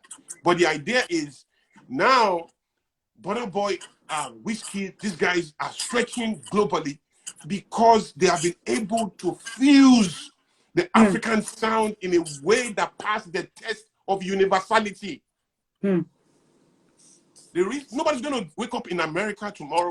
A white man will not wake up in Paris and think of eating amala or kenke in Ghana or tuwo or fufu. He's not going to think of it because it's not in his reality. Except we are going to package that same tuwo or kenke in a way that pass 2 tests onto the 3rd. First test is the test of recognizability. Then the test of visibility. And then the test of transferability before he now experiences rewardability. So who can recognize, who can see this product? Can they see it in America? No. Can they see it in Germany? No. So only people in Lagos can see this idea.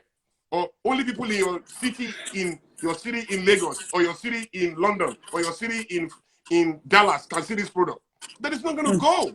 It's not going to go. It can go international. It can cross border to go and meet your type of people in another country.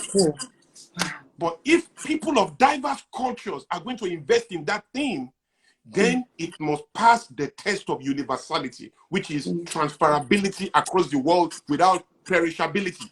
It must be able to move in the world without perishing. You know what I'm saying? So Yes, sir. the idea is, how do you package and structure for all of that?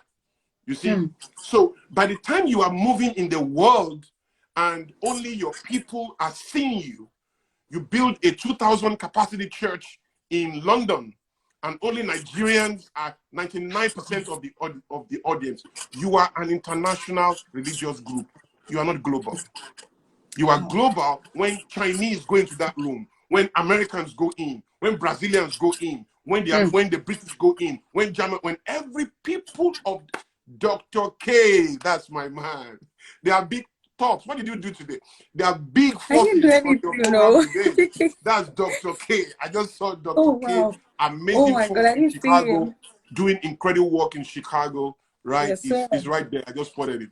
Anyway, Oh, so awesome. understand how that works, Thomas. Understand how that works. So you just can't, whether it's music, whether it's fashion. Our fashion is not trending. You know why? Because who's going to wear it? If you see any white person wearing agbada, it's just pitying you, it's brand association on your day. It's just identifying with you on your day. The moment that day ends, it's just going to put off the thing, because the thing has not unlocked likability and transferability within his own culture. And lace is not African wear. It's branding. It's still white people that deceived you to believe lace is African Yes, wear. We don't Africa. wear lace in Africa before anybody came here. And it's imported. Most of Adire. these things are not, because they have drama on it. That's why they labeled it for you, because it has a lot of, in some other countries, it's just cutting. It's just cutting in most first world countries. It's what is drapes. That's what it is. You see? But it is Yes, sir. repackaged and sent to you because it's got drama. You see? So how is it going to work? There must be another way to do fashion. You see, the agbada my grandfather wore is what my father wore, is what I'm wearing. Because our fashion was arrested by a lot of experiences, including slave trade. So I've asked tailors, I've asked fashion designers in Africa, if slave trade never happened, colonialism never happened, and Africa continued to develop our ashoke, our tie and dye, and all those our materials, what will we be wearing now? Can you reimagine what we'll be wearing now if our society was not interrupted? That's what we should be designing now, because that is what the world can wear. That's what an African American can put on to his own business or to his own office. We have to think like that. So it's not enough to pass the test of locality. You have to pass the test of universality, because otherwise, once you are a millionaire in Naira, you should be enough. Once if you are a millionaire in Naira and a thousandaire in pounds, if you are a millionaire in Naira and you are a thousandaire in dollars, you were never a millionaire. Whatever deceived you that you are a millionaire, it is the deposit of weakness and ignorance in your locale that fooled you as to your true status. By universal standard, you are not a millionaire. You have passed the test of locality. You have failed the test of universality. Universality. Wow. So becoming a global force is passing the test of universality at 500 million naira. You don't have $1 million yet. At 500 million naira, you don't have £1 million yet. Meanwhile, you are already living by the beach in Lekki. You are traveling abroad for summer. You are flying business class. You drive 2 German cars. You look okay. But by universal standards, you are not a millionaire. Wow. And somebody is a billionaire in dollars, in pounds. You see, these are the type of ideas we have to be able to surrender our minds to and consider the type of role we can play at that level. right? So my challenge is simple, right? Being able to cross a border on many levels can just confirm that you are now international. It doesn't mean you are global until people of diverse cultures, diverse languages are exchanging with your representation. That is what it is. Let me leave it there. Ooh. I'm sure maybe you have some other questions. Let me I leave have it there. 4 pages already. Wow. That was it. You literally answered every other question that I will ever ask on Yeah, this it's program already. intentional. Whoa. Thank you so much, PK. You are most That was welcome. really, really powerful. Thank you so much, sir. I see a lot of comments. I see people, a lot of comments about if the recording will be recorded. Of course, it will be recorded on Instagram, but we'll definitely take it down and move it to YouTube. But you always see it on the page immediately after the program. And I just really want to take 1 or 2 questions from the people right now before we wrap up, PK. I don't know if you still have time for That's us. fine. Just That's 1 or fine. 2 questions. Awesome. Guys, if you have a question, you can drop your question very quickly so that PK can take the question. But somebody asked the question earlier while we wait for 1 more question from you guys. The guy said, I don't know if it was a guy or a lady, but he did say that in practical terms, for him, what do we begin to do indeed to penetrate, even though I think you mentioned it already, but to penetrate this international market and then to then become eventually global. So what do we need to do as Nigerians, as third worlders, as practical steps to begin to take our ideas global or our visions global, not just crossing border with our bodies? Yes. So I mentioned quite a lot of them. Yes. Like I said, learn, search, ensure that you are in that place, because going global is about value exchange. Nobody's going to pity. You see, Nigerians can come and eat in your restaurant just because you are a Nigerian African restaurant. They've missed eating pepper for so long, you know. No matter what you serve them, they are grateful that they have something that look like what they used to have. But if you want a Jamaican to come there, you want an African American to come there, you want a Caucasian or a Latino to come there, man, you are going to do more than just being Nigerian or just being Ghanaian. You have to now communicate value. You now have to be offering something that aligns with his taste board, with his sense of style, with the ambience, and everything must now begin to speak. You have to speak to his senses. You have to give him something to see, something to perceive, something to smell, something to feel, something to taste. Everything must come together to arrest him to be loyal to what you have set up, whatever that thing is, right? So it comes down to that every time. It comes down to that every time. You see, strength can never be negotiated on the platform of emotions or pity. You can't wait for people to pity you. You have to negotiate strength from a position of power. The most powerful person on any negotiation table. Trisha Bees, I see you. Trisha is right there. Trisha, I see you. I Welcome. see you. I'm not able to So, see here, though. okay, I can see everybody. So you Awesome. have, what was I saying? I was saying something. Yes, sir. It was about, I missed it. Oh my I'm God. just making a statement now, but it's okay. I've said enough. Hey, Trisha, good to see you. It's Trisha Okay, that distracted me. I just saw it. I was trying to prop Trisha. Yeah, Oh, but it's okay. I mean, so that's it. Listen, you just need to go out of your way. I was talking about strength. Yeah, I was talking okay. about Value strength, over and strength. I say Okay. that the most powerful person on any negotiation table is the one that is ready to walk away without a deal. Yes. Is the one that is ready to walk away without a deal, not the one that must have a deal. The ones that must have a deal is the weakest on the table, right? Is the weakest on the table. So, and for you to be ready to walk without a deal, it means that you have options beyond that table. You know, when people come to me to say they want me to consult for them or they want me to speak for them, and I give them my bill, quite frankly, if they disappear in the world, I would not be aware that they were in the world. I would not be aware. Because whatever they want to pay me is not what is going to give me momentum that I need in life. So Yes. even if, as they were trying to give me the check, they disappear in the world, I will feel bad for them. I'm not going to miss them. That's the reality. So because I have options that transcend that table. So if I now say, this is my fee, and you cannot pay it, God bless you. For me, no is a powerful instrument that I use every time to multiply my value in the future. The more no you can say, the more powerful you become in the future. The more yes you say today, the weaker you become in the future. So no is a powerful instrument. You have to have the boldness and the courage to put out your no. You never lose for saying no. You always gain. It could be later, but you always gain. You can lose for yes, you will never lose for no. Right? If people don't pay you because you are too expensive, it's fine. It's fine, because that is the narrative that's going to spread. It will be wrong if you don't quickly put out yourself as a premium brand then, or as a luxury brand, or whatever it is.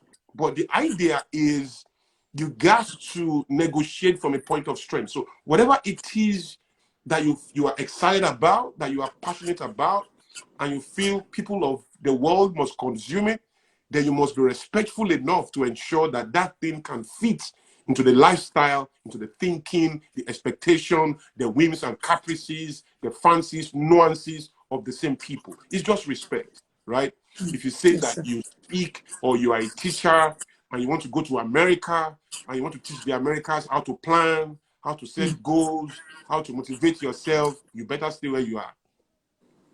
You better stay where you are, because that's not what the Americans are talking about. Okay, except you want to come and find people like you in America, then you can be talking about plan, set your goals.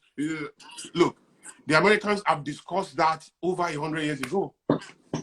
What they are discussing now is parallel universes. They are discussing, possibilities in outer space. They are talking about, metaverse. They are talking about, digital currency. They are talking about all of the big things in the future. They are talking about distraction management. They are talking about the next level of the internet. They're talking about BrainNet. They're talking about alternative reality.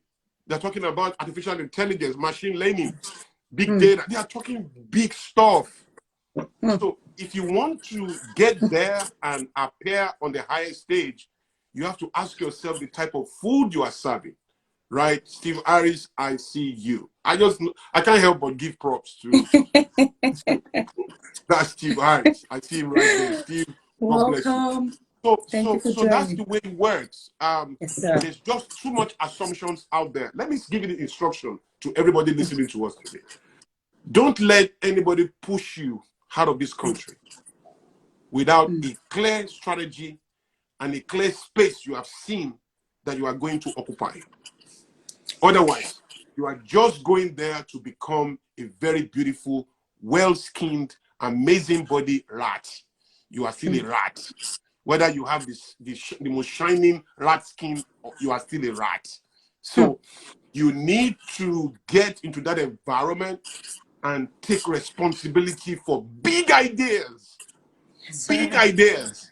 And for it is the duty of the human spirit to take responsibility for big ideas. If people didn't do it, we wouldn't have social media today. If people didn't do it, we wouldn't have merchant banking. So wherever you are, your goal is not just to go work and work and work. Look, America, for one, let me tell you something. And let me tell everybody here.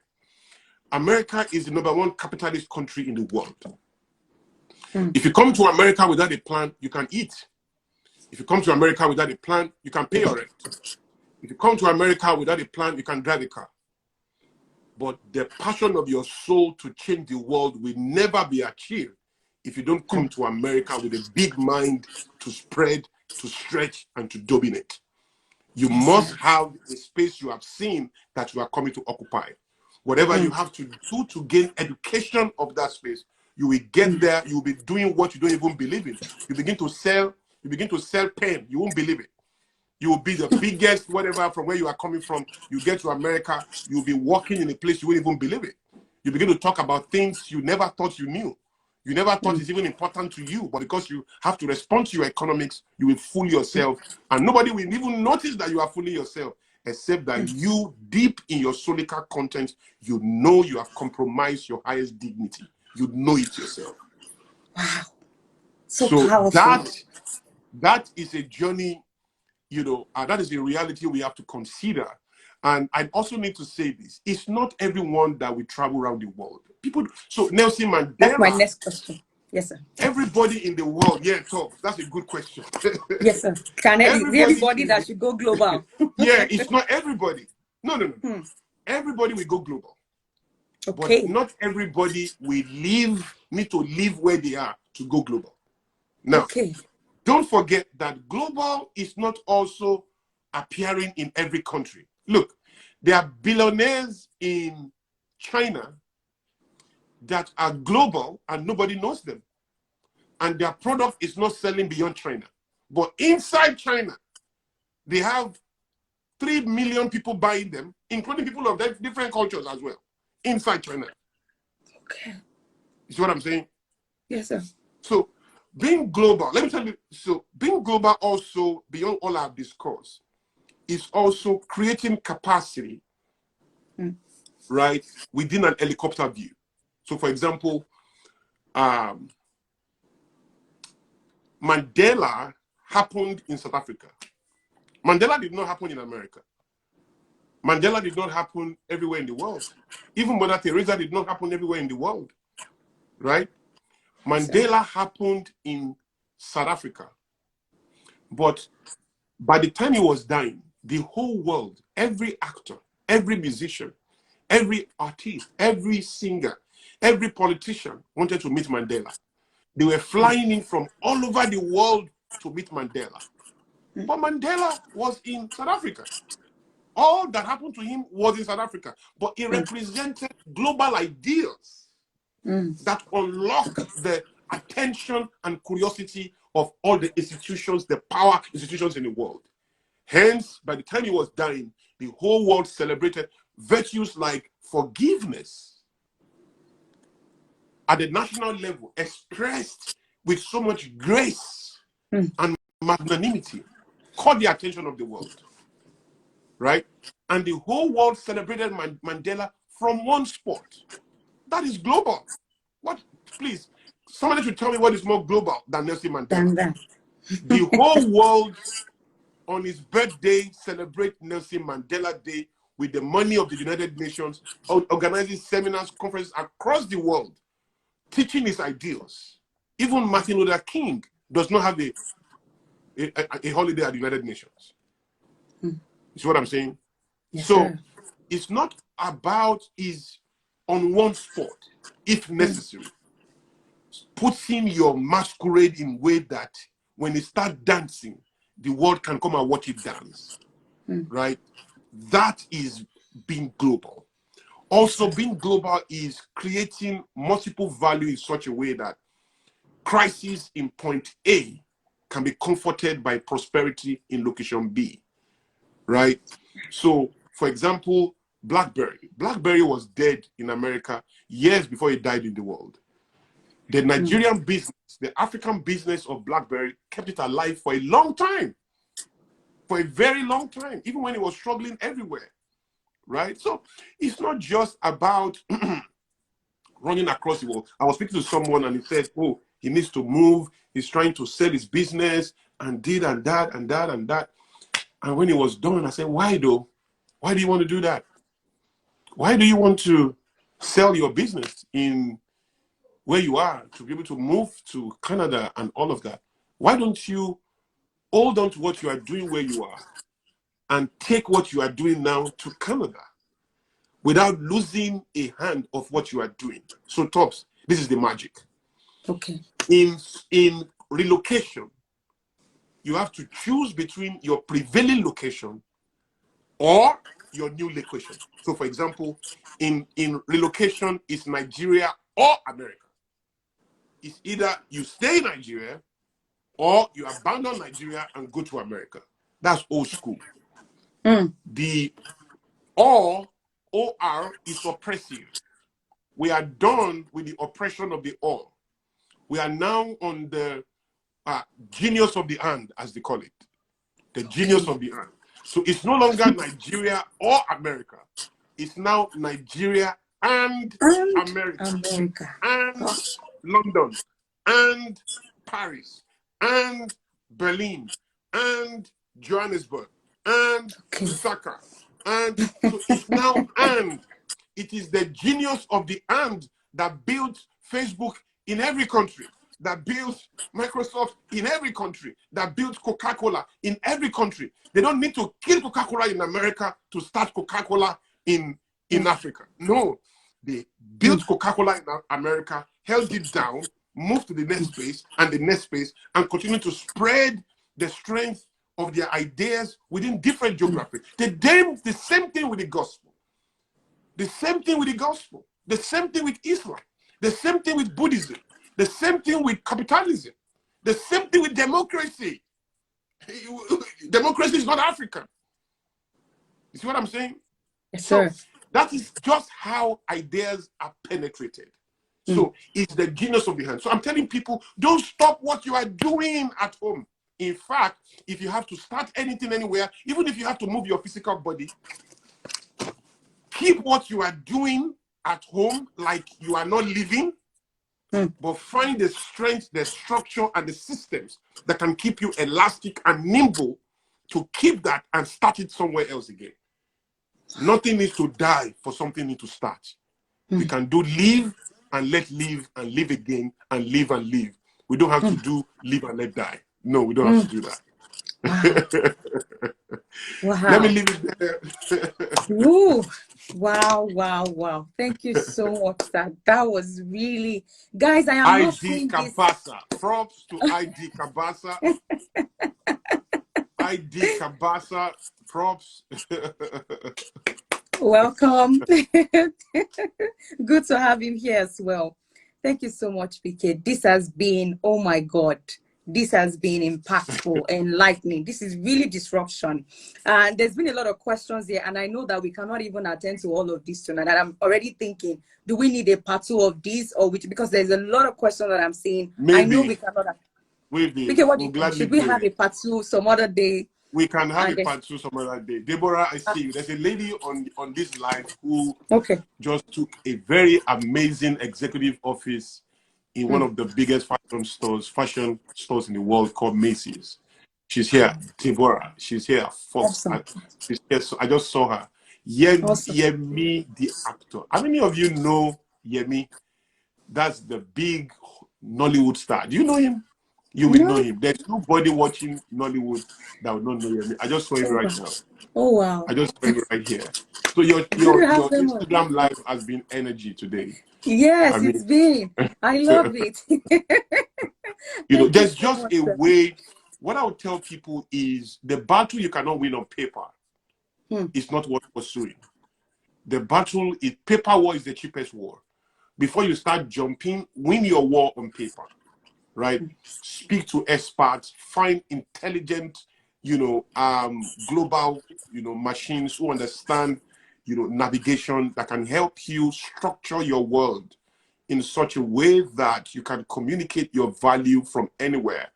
Right? There's a brand in Nigeria called David Wedge, just opened in London. They're not doing badly, curating something, a move at a time and understanding the science of spreading ideas across the world. We have to think like that. We have to stop running away, right? And start attracting everything to come to our representation. To stop that. Yes, we have to stop. Awesome. Okay, I have a question, and I think I really need to ask this question. It's a little bit biased because we've been speaking a lot about product ideas, and I know that there are a lot of professionals, career professionals on the call as well. And looking at even what I do in terms of serving international organizations, African talent, connecting African talents with global brands and all of that in the space that I work. I wanted us to speak to, career professionals as well, because when we say global, people are thinking, so I have to have a business idea. I have to have a product that I'm selling. I wanted us to, yes. So you don't have to have a business, like I said. So I was making a case for talent, then skill above talent, then competence above skill. What is above competence is expertise. Yes. It's expertise. So talent says I have it. Skill says I can do it. Competence says I do it. Expertise says I've done it time and again. Time and again. So Expertise is track record of competence. Track record of competence, right? Competence is positively deployed skill, right? Skill is organized talent, you see? So, but on the top of expertise, because the whole world is coming, for example, to Africa. I give Africa another 20 years. The whole world is coming here to engage, right? We are the new frontier. I wish I have time to break that down. But the whole world is coming here. But when they come, they are not coming to meet everybody. They are coming for the masters of their game. And that is why I tell everyone, no matter what you do, be an authority in what you do. So after expertise, you have authority. So talent says, I have it. Skill says, I can do it. Competence says, I do it. Expertise says, I've done it time and again. Authority says, I've done it time and again across different sectors and I can teach it. Wow. Wow. That is authority. So you want to be an authority, no matter what you do in your career space. Don't rest until you become an authority. But the moment you demonstrate competence, I've said it before, whether you are an individual or a business or you are a career person, you are ready to go international, not necessarily global, right? But as a professional, you are ready to move your skills across the world. And part of that is to ensure that that skill, though, if you don't grow it to become an authority, you become a common fish in an ordinary sea. Too many people will beat you to it. You play to your weakness. You have to be a dolphin so that people can only find. So when they want dolphin, they don't just go to any water. They go to the ocean to find a dolphin, right? You have to be a shark. You have to be a whale, right? If all you want is some small tilapia, just go to a little river and go catch it. But you don't find sharks in swimming pools. You don't find sharks in ponds. You don't find them in rivers, right? You find them in the large ocean. So be that type of force, right? Transcend the limits of competence. Build yourself to be an expert. Now, in Nigeria, let me say this. We maybe if you have maybe 1 in 50 million will be experts. It's difficult to find experts in Nigeria. Very difficult. It's very, very difficult. You know why? Because the system does not, the market itself does not place a demand on expertise. To succeed in Nigeria, you have to almost by force be a generalist. Yes. But to succeed in the world, like what you do, Tops, this Tops that is here talking to you guys is a major force. There are so many companies across the world who won't find their balance without talking to her to help them recruit. So she just moves in the world like that, right? And I know that she does that first time. But the reason why she can do that is because she represents a skill that you can't find anywhere. Skills, a variety of skills you can't find anywhere, apart from the preparedness and the energy and the readiness to pay the price at the highest level. But then there is just the signal that all the signal is saying is, I can help you, and at that level, you have to communicate expertise, or what is called, subject matter expertise. You have to be the god of an area. You have to be the spirit of an area. You have to be that, and that is when you become an expert and transcend that to actually sit in your authority. Once you are an authority, right, you can do everything experts can do, but beyond that, you can teach it, and you can do it across different sectors. They can move you to the fashion industry, you'll be fine. They can move you to the movie space, you'll be fine. So I've had a privilege of advising some musicians and some celebrities in the entertainment space, in different spaces, and I've always told them there are just laws that work for you. If you say you want to come to America and you want Hollywood to notice you, there are things you can do wrong. Just by the states you go and pack yourself into, you can pack yourself out of value. Just from the neighborhood you put yourself into, you can put yourself into stress right there, or jail. You can jail your own talents right there, just by because destiny is location sensitive. The whole of destiny is location sensitive. You can't be so determined and go plant apple in Ido or in Anambra State. It's not going to grow. It's not going to grow. It's not determination. You must find the right environment for apple to grow. So you just don't appear. You know, I tell people, once you appear, you can't reappear. So appear with caution. Because rewind button is overrated. In real life, there's no rewind button. There's play. There's even no forward. It's play and positioning. Play and positioning. Play and positioning. So how do you show up in a way that you plug into the currency of the light you want to see? You plug into that currency, you have the same light wherever you are. That's just the way it works. But you have to find that currency, and you have to plug into the right currency. It doesn't matter whether you are singing. It doesn't matter if you're an actor. I don't want to mention names here, but I can mention big acts, even in Nigeria, if I want to. Just that I'm going to offend, because Nigeria is not ready for name mentioning. If there are Americans now, I'll be mentioning names. Nobody's going to be angry with me. They just understand and take instruction. But if it's Nigeria, I have to be careful. But I can tell you, big brands in Nigeria, individuals are plateau automatically because they can't go beyond how they have made themselves.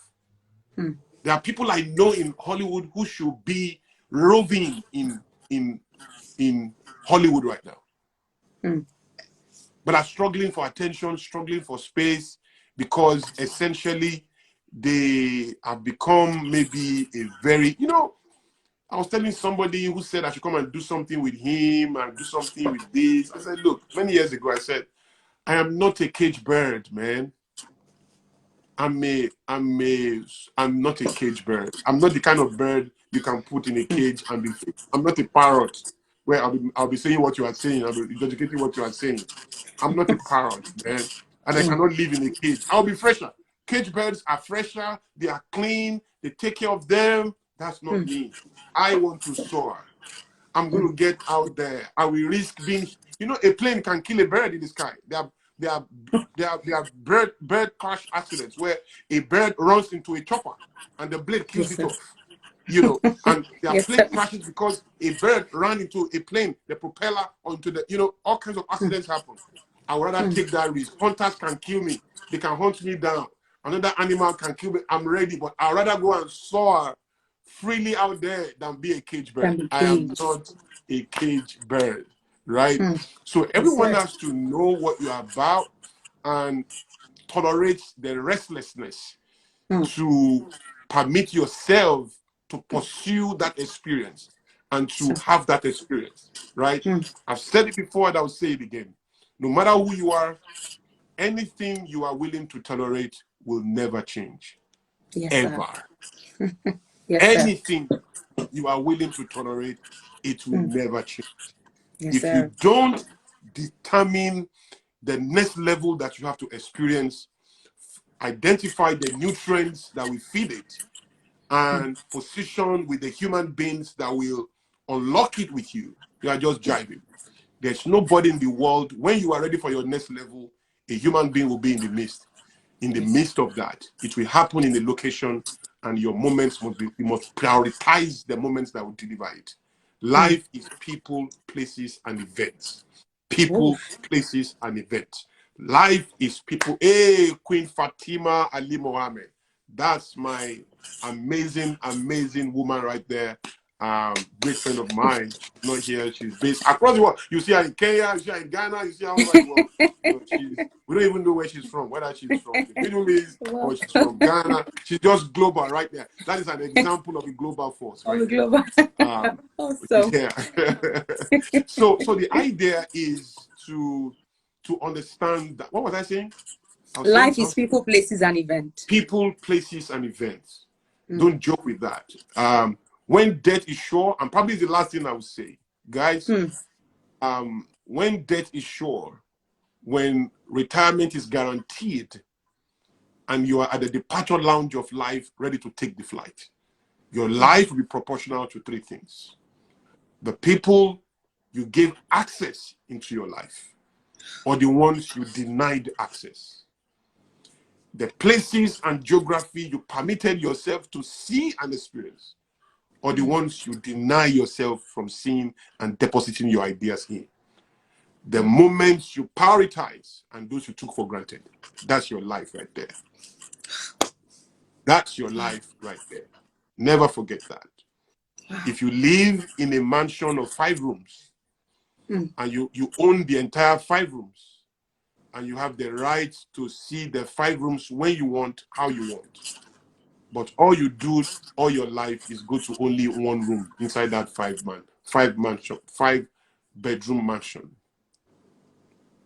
If there is a CCTV observing you for the 20 years that you're in that house, that you have the right to enter 5 rooms that belong to you, and you only go to one. You only go to one, and they record your behavior for 20 years. They will say you are challenged mentally.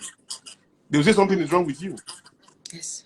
So that is what it means to live in a world of hundreds of countries, and choose to die within your own locale. Is a psychological challenge. Don't take it for granted. See the world, experience your world. By that, I don't mean start living there, but start seeing the world, or let the world see you, or the two. Wow. Done. Thank you so much, sir. That was really, guys, please, I want to begin to see those comments appreciating PK for tonight. The last 2 hours, because it's close to 2 hours already, has been 1 year in one, literally. A lot of us are moving around with no voice of alignment, no voice of reasoning, no clarity at all. And the last 1.5 hours or 2 hours or so has been a shift. There's been a shift in our mindset. There's been a shift in our lives. And I believe a lot of people on those calls begin to run with some of the words that we've heard tonight. Thank you so much, sir, for that. And for coming, for honoring us, your children, for coming around. It's such a big honor that I do not take for granted. Thank you so much, sir. Thank you so much. Guys, I want you guys to do something for us before PK leave. Just do a screenshot of this call right now. And after the call, as we wrap up this session, you post this screenshot and something you learned, something that jumped out for you from what PK said tonight. Tag PK, tag him. If you have to tag me as well, tag me so we see it. Do a screenshot after this session as we wrap up. Please post it on your social media status, your Instagram, your wherever you want to post it, Facebook. Just post it. What jumped out for you? What was it for you? What was the light bulb for you? And tag PK as well. And I'm sure that, you know, by the time people see that, they're able to listen to these things again, and then it will reach much more people. Thank you so much, PK. We can't take any other question because of time, I know. But I've done a screenshot in case we're having this again. Like you already agreed on the call, we're having part 2. Oh, we do it. So, we do it. Yes, sir. Thank you, everyone, for coming here. Thank you, Vusi. Thank you, everyone, Queen, everyone. I'm trying to mention everybody. Tushabiz, Steve Harris, Where Isaac Abasa, Where Them See, Joseph Etim. Yeah, Vusi, who else? Yeah, everyone I couldn't mention here. Everyone, thank you all for coming. We appreciate you. See you some other time. Yes, sir. Thank you so much, PK. Thank you, sir. Thank you so much. Guys, we're shutting down as well. This has been an amazing time, and I guess we can give PK the permission to go because we're shutting down in 1 minute as well. Please do leave. Yes, sir. Thank you so much, PK. We appreciate it. Thank you so much, sir. We should be shutting down now in 5 seconds. So 5, 4, 3, 2, and 1. I see all your questions, guys. I'm going to keep them, and it will be for the part 2. You will see the part 2 when we're ready to have it. But I just want to appreciate everyone for being a part of this. If you still have questions for PK, please put it together. You can send it to me, and I will ensure that I will curate them together. Please save the live. Of course, it's saved. All the live for the Borderless Summit from day 1 is saved on my page, so you can have access to them. Of course, after the summit by the weekend, I'll be taking them off my page to YouTube, so you still have access to watch them, even if you don't get a chance to catch up on my page. you'll still be able to see it on YouTube. But I want to appreciate everybody for being a part of this. Thank you so much, guys, for the energy. YouTube channel. Yes, it will be posted on my page. Right, it will be posted on my page, but it's my full name, Temitope Olukunle. If you search for that, I'm not sure if you're able to see that yet, if the algorithms is that large to see it, but it's a new page and you'll be seeing it. But I want to appreciate you guys once again. Thank you for the love, the comments, the energy. Thank you for making PK feel welcome as well. Thank you all so much. So I'm going to shut this down in 5 seconds. And I see you all, you know, on the street of Instagram, street of Clubhouse, street of WhatsApp for my WhatsApp community. Thank you all and have a wonderful night's rest. Thank you. Title of PK's book, Love Affair with Failure. Love Affair with Failure. Yes. Thank you, Dami. Thank you so much. Thank you, guys. Sis, thank you. You guys are making me blush. I'm going to end this now. Thank you all so much. Thank you. So see you guys tomorrow. Bye. Thank you. Yes, thank you, your mic. I appreciate it. I don't want to blush again. I'm going.